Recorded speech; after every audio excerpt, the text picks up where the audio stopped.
부활신앙은 십자가, 부활신앙은 기독교 신앙의 핵심입니다. 부활절이 이제 3주도 채 남지 않았는데요. 부활절은 가장 중요한 교회의 절기이자 교회의 축제입니다. 기독교 교회가 존재하는 이유가 바로 부활이기 때문입니다. 기독교는 부활의 종교라고 이야기하죠. 고린도후서 15장에서 바울은 이 사실을 증언하고 있습니다. 16절부터 한번 제가 읽어드릴게요. 만일 죽은 자가 다시 살아나는 일이 없으면 그리스도도 다시 살아나신 일이 없었을 터이요 그리스도께서 다시 살아나신 일이 없으면 너희의 믿음도 헛되고 너희가 여전히 죄 가운데 있을 것이요 또한 그리스도 안에서 잠자는 자도 망하였으리니 만일 그리스도 안에서 우리가 바라는 것이 다만 이 세상의 삶뿐이면 모든 사람 가운데 우리가 더욱 불쌍한 자이니라. 그러나 이제 그리스도께서 죽은 자 가운데서 다시 살아나사 잠자는 자들의 첫 열매가 되셨도다. 사망이 한 사람으로 말미암았으니 죽은 자의 부활도 한 사람으로 말미암는도다. 아담 안에서 모든 사람이 죽은 것 같이 그리스도 안에서 모든 사람이 삶을 얻으리라. 아멘. 그리스도인에게 죽음은 끝이 아니죠. 새로운 세계, 영원한 생명으로 들어가는 관문이기 때문입니다. 그런데 수많은 사람들이 인생은 그냥 죽으면 끝이라고 믿고 살아갑니다. 제가 친하게 지냈던 대학교 1학년 때 룸메이트, 뉴욕에서 온 청년, 아랍계 미국인, 정말 잘 살고 똑똑하고 그런 친구도 그렇게 믿었어요. 나는 죽으면 흙으로 돌아간다. 너는 그렇게 죽으면 끝인 게 괜찮냐? 괜찮대요. 이 땅에서 한번 잘 살고 죽으면 된다고 하더라고요. 오늘 본문에 나오는 사두개인들도 죽음 이후에 삶이 없다고 믿었습니다. 사두개인은 예수님 공생애 기간에 활동했던 유대교의 한 종파인데요. 성경에도 몇 번 나오죠. 주로 제사장 계급과 귀족층으로 이루어진 정치적 또 종교적 엘리트 집단이었습니다. 그런데 그들의 주요 특징과 신념 중에 하나가 있었는데 오늘 본문에 있는 것처럼 부활을 부정한다라는 것이었어요. 누가가 이것을 증언하죠. 27절 부활이 없다고 주장하는 사두개인 중 어떤 이들이 와서 그들은 부활은 논리적으로 말이 안 된다라는 것을 증명하고자 예수님께 어려운 질문을 던지고 있습니다. 그것이 28절에서 33절인데요. 제가 다시 한번 읽어드릴게요. 물어 이르되 선생님이여 모세가 우리에게 써주기를 만일 어떤 사람의 형이 아내를 두고 자식이 없이 죽으면 그 동생이 그 아내를 취하여 형을 위하여 상속자를 세울지니라 하였나이다. 그런데 칠형제가 있었는데 마지가 아내를 취하였다가 자식이 없이 죽고 그 둘째와 셋째가 그를 취하고 일곱이 다 그와 같이 자식이 없이 죽고 그 외 여자도 죽었나이다. 일곱이 다 그를 아내로 취하였으니 부활 때에 그 중에 누구의 아내가 되리까? 그들의 질문의 백그라운드에는 계대 결혼법이라는 구약의 율법입니다. 계대 결혼법은 형이 아들 없이 죽었을 때 동생이 그 형수를 대신 취하여서 대를 이어갈 아들을 낳아주는 것, 그래서 집안의 대가 끊기지 않게 하는 제도입니다. 이 법의 근본 목적은 몇 가지가 있었는데 첫 번째는 그 자녀 없이 남겨진 과부, 그 당시에 과부는 어떤 서포트도 받을 수 없는 최약 계층이었거든요. 그래서 그 과부가 돌봄을 받을 수 있도록 사회에서 생계를 잃지 않고 또 구걸할 처지에 놓이지 않게 하는 하나님의 놀라운 배려가 있었던 것이죠. 둘째로는 그 결혼에서 태어난 첫째 아들, 그 아들은 법적으로 고인의 아들로 인정되었기 때문에 그 고인의 이름과 가문을 보존하는 역할을 이 계대 결혼법이 했습니다. 오늘도 많지는 않지만 때로 여러 컬처 문화들에서 이런 계대 결혼법이 행해진다고 합니다. 이 여자는 칠형제와 다 결혼했으니 주님 부활 때에 이 여인은 누구의 아내가 되겠습니까? 부활이 사실이라면 큰 문제가 있는 것 아닙니까? 사두개인은 한 남자와 한 여자가 한 명의 배우자를 두고 결혼한다는 것을 믿었거든요. 그러니까 예수님 이거는 말이 안 되는 거 아닙니까? 이렇게 질문한 것이죠. 그때 예수님은 전혀 당황하지 않으시고 예수님답게 명쾌한 답변을 해 주십니다. 34절에서 38절입니다. 예수께서 이르시되 이 세상의 자녀들은 장가도 가고 시집도 가되 저 세상과 및 죽은 자 가운데서 부활함을 얻기에 합당 여김을 받은 자들은 장가 가고 시집 가는 일이 없으며 그들은 다시 죽을 수도 없나니 이는 천사와 동등이요 부활의 자녀로서 하나님의 자녀임이라. 죽은 자가 살아난다는 것은 모세도 가시나무 떨기에 관한 글에서 주를 아브라함의 하나님이요 이삭의 하나님이요 야곱의 하나님이시라 칭하였나니 하나님은 죽은 자의 하나님이 아니요 살아있는 자의 하나님이시라. 하나님에게는 모든 사람이 살았느니라 하시니. 예수님의 답변 내용은 두 가지입니다. 첫째, 부활의 삶은 지상의 삶과 전혀 다르다라는 것이에요. 이 세상, 저 세상을 비교해서 말씀하시죠. 또 이 세상의 자녀들은 장가가고 시집간다. 하지만 저 세상의 자녀들 어떻게 말씀하시죠? 부활의 자녀다, 하나님의 자녀다라고 말씀하시면서 장가도 시집도 가지 않고 죽지도 않는다, 천사와 같다라고 말씀을 하세요. 저 천국의 삶, 부활의 삶은 어떤 삶일까요? 마치 우리가 핸드폰 소프트웨어를 업그레이드 하듯이 아니면 최신 폰으로 업그레이드 하듯이 그저 이 삶이 더 좋아져서 오래 사는, 영원히 사는 그런 삶의 차원이 아니죠. 부활의 삶은 전혀 다른 차원의 우리가 상상도 할 수 없는 영광스러운 삶입니다. 그 삶이 우리를 기다리고 있는 것이죠. 둘째, 예수님은 사두개인들이 권위의 근거로 삼았던 토라, 모세오경도 부활을 증언한다고 말씀하고 계세요.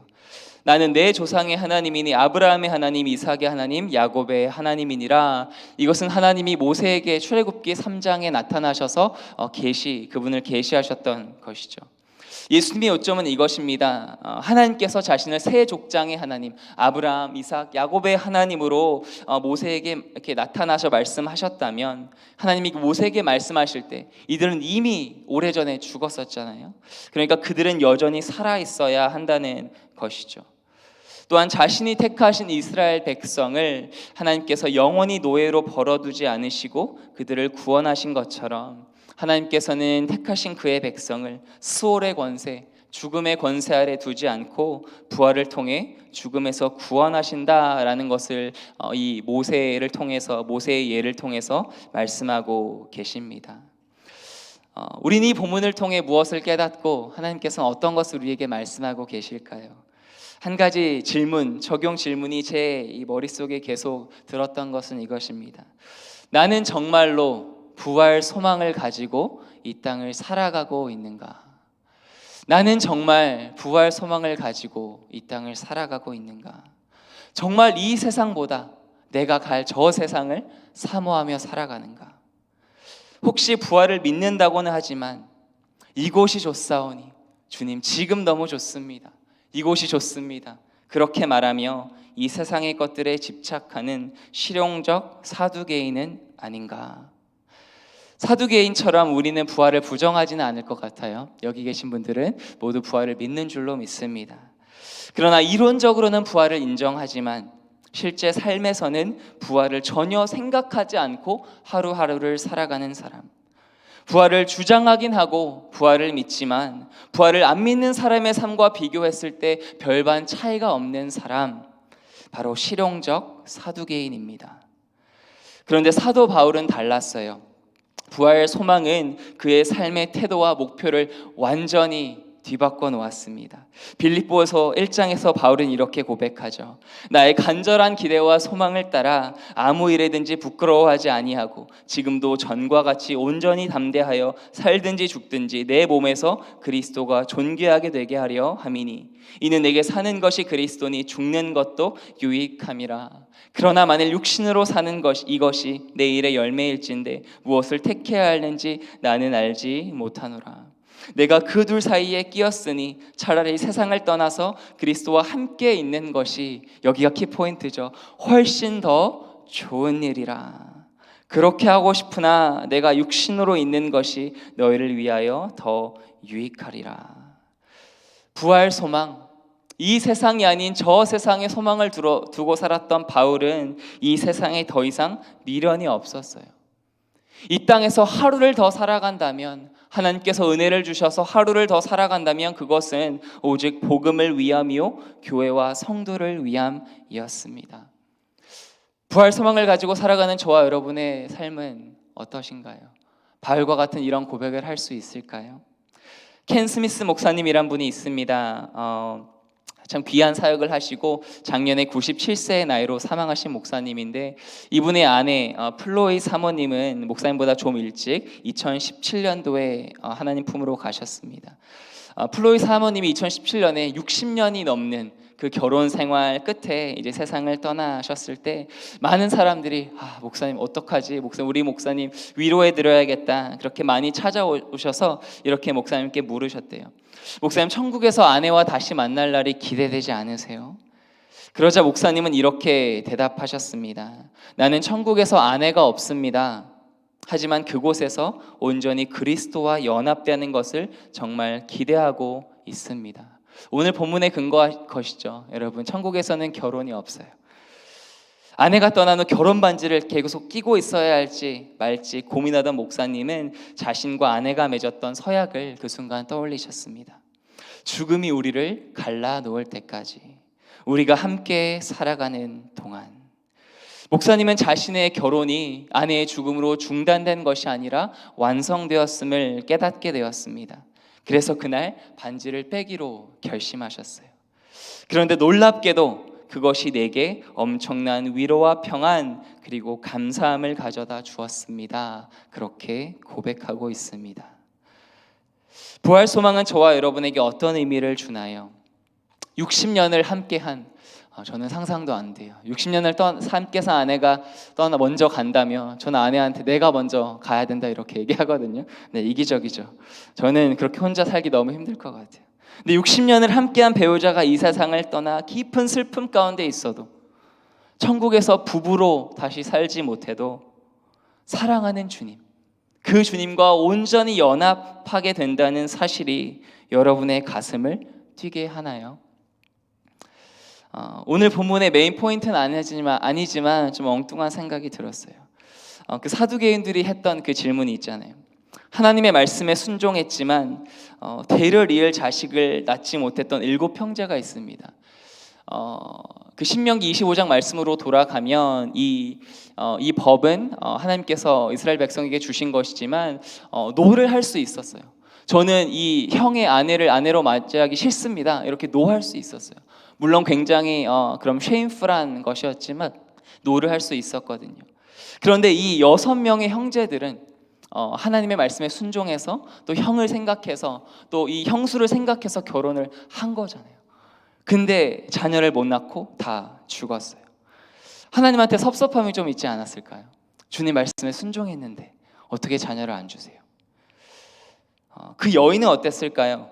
칠형제와 결혼했는데 자식 한 명도 못 낳고 죽은 이 이름 모를 여인. 그 당시에 자녀를 못 낳는다는 것은 지금은 상상할 수 없는 그런 고통과 수치심 가운데 살아간다는 것이었죠. 죽음이 끝이라면 이 여인은 그 누구보다 비참한 여인이었을 것 같아요. 남편도 6번이나 바뀌었는데 자녀도 못 낳고 그렇게 죽어버린 거죠. 하지만 죽음이 끝이 아니라면 어떨까요?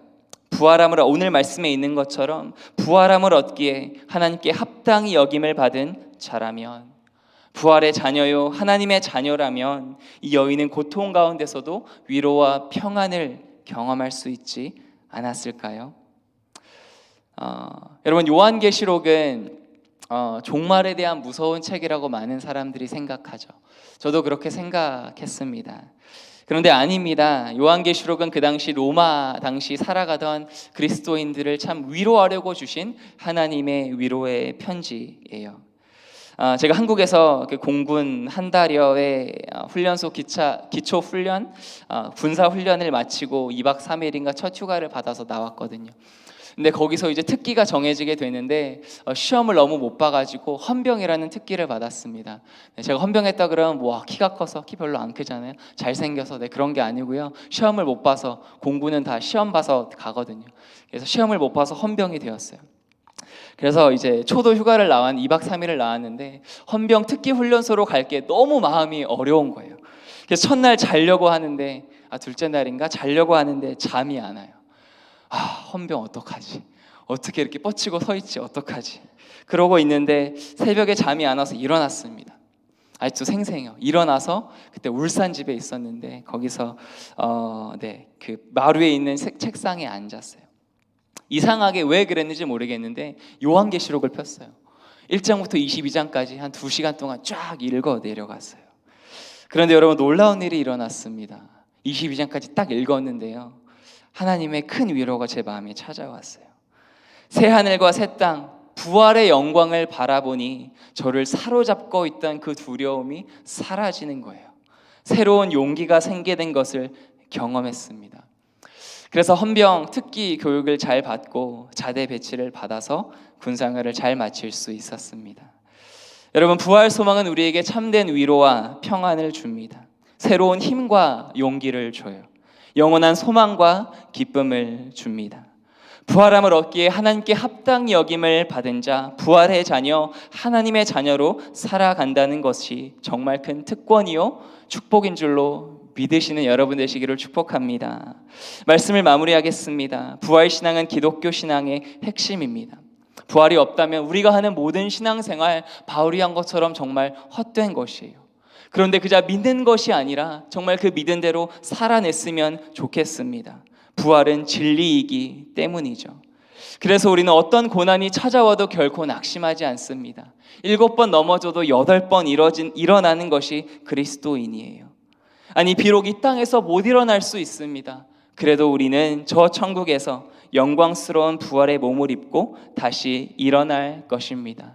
고린도전서 15장 부활장, 영광스러운 부활장이죠. 그래서 부활에 대해 바울이 얘기하면서 그 마지막에 이렇게 얘기해요. 55절, 사망아 너의 승리가 어디 있느냐? 사망아 너가 쏘는 것이 어디 있느냐? 사망에 쏘는 것은 죄요 죄의 권능은 율법이라. 우리 주 예수 그리스도로 말미암아 우리에게 승리를 주시는 하나님께 감사하노니. 그러므로 내 사랑하는 형제들아, 견실하며 흔들리지 말고 항상 주의 일에 더욱 힘쓰는 자들이 되라. 이는 너희 수고가 주 안에서 헛되지 않은 줄 알미라. 아멘. 주 안에 있는 저와 여러분은 이미 승리자입니다. 죽음이 결코 우리의 털끝 하나 건드리지 못합니다. 주 안에서 하는 우리의 수고가 결코 헛되지 않음을 기억하고 오늘 하루도 부활 소망을 가지고 담대히 살아가시는 저 여러분 되시길 주님의 이름으로 축원합니다. 기도하겠습니다. 하나님, 참으로 감사합니다. 예수님 죽으시고 3일 만에 부활하셔서 우리에게 부활 소망을 주심에 감사합니다. 그러나 하나님, 부활을 믿지만 부활이 없는 것처럼 살아가는 실용적 사두개인이 되지 않게 하시고 정말 부활의 능력을 체험하며 살아가는 부활의 증인이 되게 하여 주옵소서. 그령하실 주님 감사드리오며 살아계신 예수님의 이름으로